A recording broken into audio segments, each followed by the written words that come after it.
Mirëmëngjesit të nderuar televizionistë të drita televizion, ja ku jemi sërish së bashku në emisionin e përditshëm What Happened Today, ku do ta ndiqni çdo ditë në orën 7:30. Data sot shënon 4 maj dhe ne kemi përgatitur për ju disa informacione të cilat lidhen pikërisht me këtë datë. Ju ftoj që t'i ndiqni.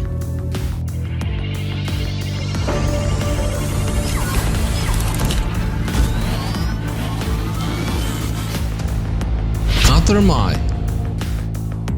Ngjarje 1776, Ishulli i Rhodit bëhet e para koloni amerikane që refuzoi aleancën me mbretin Gjeorgji III. 1814, perandori Napoleon i parë i Francës arrin në Portoferrario, në ishullin e Elbas. 1904, SBA-ja fillon punimet për hapjen e kanalit të Panamas. 1912, Italia pushton ishullin e Rhodit. 1924, në Paris filluan lojrat olimpike. 1932, në Atlanta, Georgia, SBA, gangsteri Al Capone fillon të vuajë dënimin 15 vjet burg për evazion fiskal. Lindje 1008, lindi mbreti Henri I i Francës. 1870, lindi Pashk Bardhi, klerik, mësues, përkthyes dhe folklorist shqiptar. 1879, lindi Leonid Mandelstam, filozof rus. 1928, lindi Hosni Mubarak, general egjiptian, politikan, bashkëthemelues i lëvizjes së Moskuadrimit. Vdekje 1980, vdik Josif Broz Tito, politikan jugoslav. 1986, vdik Branko Belan, regjisor filmi kroat. Festa dhe përvjetore. Dita botërore e sëmundjes së astmës. Dita botërore e zjatëfiksëve.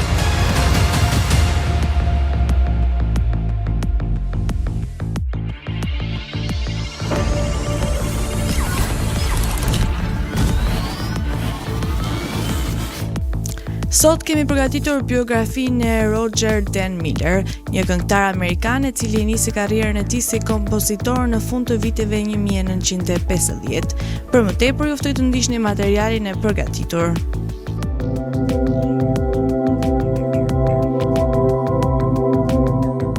Roger Dan Miller Sr. ishte një kantator amerikan, i njohur gjërësisht për këngët e tij të reja të ndikuara nga Honky Tonky dhe hitet e tij në krye të vendit për pop, King of the Road, Dance Me dhe Angry Swings, të gjitha nga mesi i viteve 1960, të epokës së tingullit të Nashville. Pasi u rrit në Oklahoma dhe shërbeu në Ushtrinë e Shteteve të Bashkuara, Miller filloi karrierën e tij muzikore si kompozitor në fund të viteve 1950, duke shkruar hite të reja si Billy Bayou dhe Home për Jim Rivers dhe Invitation to the Blues. Më vonë, ai filloi një karrierë regjistrimi dhe arriti kulmin e famës së tij në mesin e viteve 1960, duke vazhduar të regjistrojë dhe turnen në vitet 1990, duke shënuar hitin e tij të fundit në Top 20 Country Old Friends me Price the Wheel, Nelson në 1982. Ai gjithashtu shkroi dhe performoi disa nga këngët për filmin animuar të Disney të vitit 1973, Robin Hood. Më vonë, gjatë jetës së tij, ai shkroi muzikën dhe tekstin për vitin 1985, fituesi i çmimit Tony muzikor në Broadway Big River, në të cilin ai shkroi. Miller vdik nga kanceri mushkërive në 1992 dhe u fut në sallën e farmës së muzikës country 3 vjet më vonë. Këngët e tij vazhduan të regjistroheshin nga këngëtarë të tjerë, me kopertina si Tell Things nga Alan Jackson dhe Husbands and Wives nga Brooks and Dunn. Të dy arritën vendin e parë në top listat e vendit në 1990. Muzeu Roger Miller, tani i mbyllur në qytetin e tij të lindjes, Eric, Oklahoma, ishte një haraç për Millerin. Kalojmë në rubrikën kuriozitete, ku pak kohë më parë ju folëm për qytetin me aromën më të mirë në botë, por kësaj radhe do të flasim për qytetin më të qetë. Qetësia ka një ndikim të thellë në trupin e njerëzit, si fizikisht ashtu edhe emocionalisht. Këtu janë disa nga mënyrat kryesore në të cilat qetësia ndikon në trup. Niveli i ulët i aktivitetit të zërit rrit nivelin e qetësisë, duke ulur stresin fizik dhe emocional. Kur trupi është në një qendër të qetë, sistemi nervor aktivizohet dhe ndihmon në uljen e niveleve të hormonit të stresit. Përshpejtojmë procesin e shërimit. Kur trupi është në një ambient të qetë, sistemi imunitar punon më efektivisht. Kjo mund të rezultojë në një shërim më të shpejtë të lëndimeve dhe sëmundjeve. Përmirëson gjumin. Një ambient i qetë ndihmon në rregullimin e ritmit kardiak të trupit, duke ndihmuar në përmirësimin e cilësisë së gjumit. Gjumi i mirëfillt ka një ndikim të drejtpërdrejtë në shëndetin fizik dhe mendor. Ul presionin e gjakut.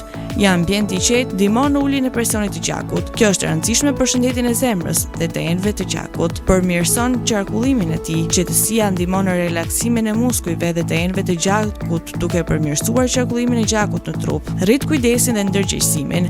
Një ambient i qetë ka tendencën të rrisë ndërgjegjësimin dhe kujdesin ndaj trupit. Njerëzit që jetojnë në një ambient të qetë janë më të prirur të kujdesen për veten e tyre dhe të marrin kohë për rehat dhe relaksim. Në përgjithësi, qetësia është e rëndësishme për shëndetin e përgjithshëm të trupit dhe mendjes, ndërkohë që stresi dhe ndërprerjet e vazhdueshme mund të shkaktojnë shumë probleme shëndetësore.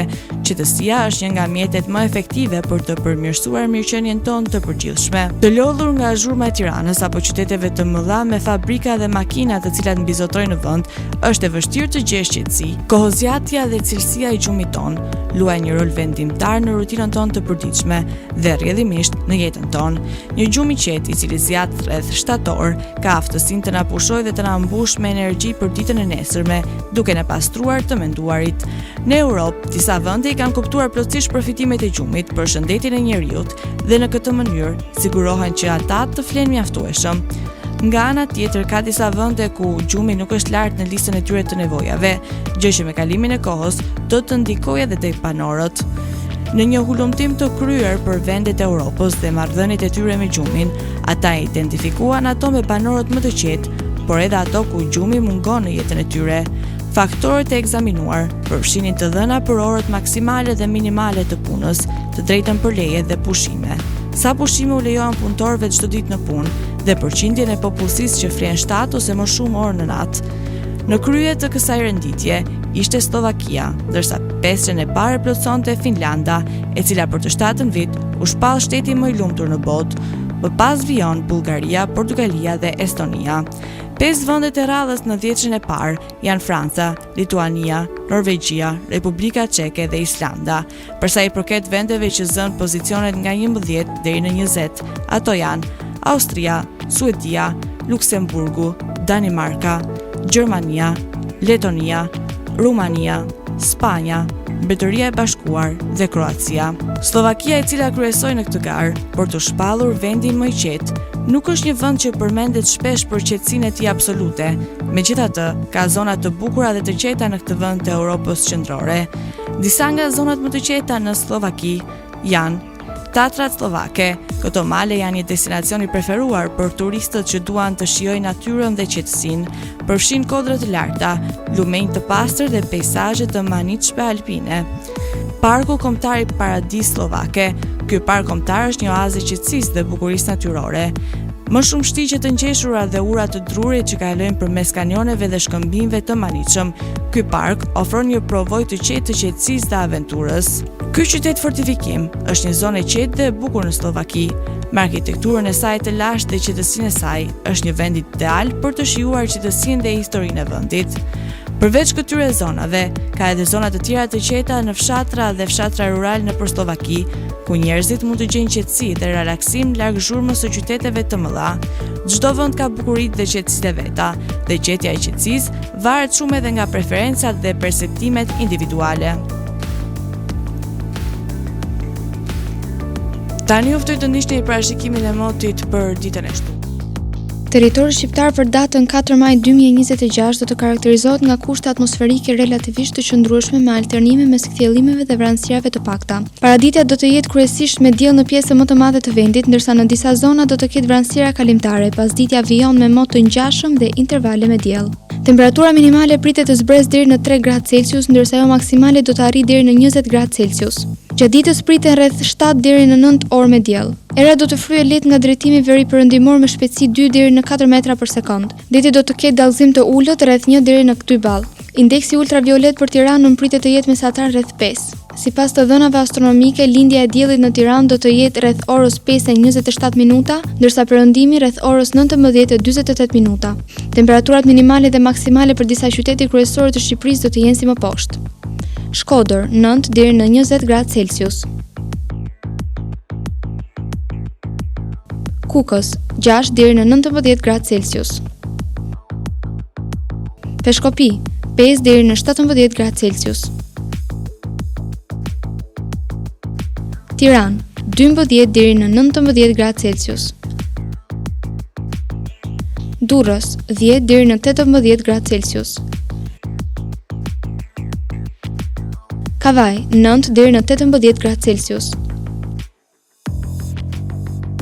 Elbasan 10 deri në 20 gradë Celsius. Berat 8 deri në 20 gradë Celsius. Korç 3 deri në 14 gradë Celsius. Vlorë 12 deri në 19 gradë Celsius. Gjirokastër 8 deri në 18 gradë Celsius. Sarand 11 deri në 19 gradë Celsius. Territori i Kosovës për ditën e shtunë. Territori i Kosovës për datën 4 maj 2026 do të karakterizohet nga moti i qëndrueshëm dhe kryesisht me diell në të gjithë territorin. Paraditja dhe pasditja do të jenë me kthjellime dhe intervale të gjata me diell. Temperatura minimale pritet të zbresë deri në 5 gradë Celsius, ndërsa ajo maksimale do të arrijë deri në 20 gradë Celsius. Era do të fryejë lehtë nga drejtimi veriperëndimor me shpejtësi 2 deri në 4 metra për sekond. Indeksi ultraviolet për Prishtinën pritet të jetë mesatar rreth 6.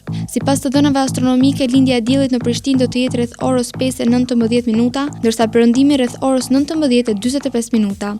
Temperaturat minimale dhe maksimale për disa qytete kryesore të Kosovës do të jenë si më poshtë. Mitrovica 9 deri në 20 gradë Celsius. Podujev 5 deri në 17 gradë Celsius. Skënderaj 7 deri në 18 gradë Celsius. Pej 9 deri në 17 gradë Celsius. Prishtinë 8 deri në 19 gradë Celsius. Gjakov 8 deri në 20 gradë Celsius.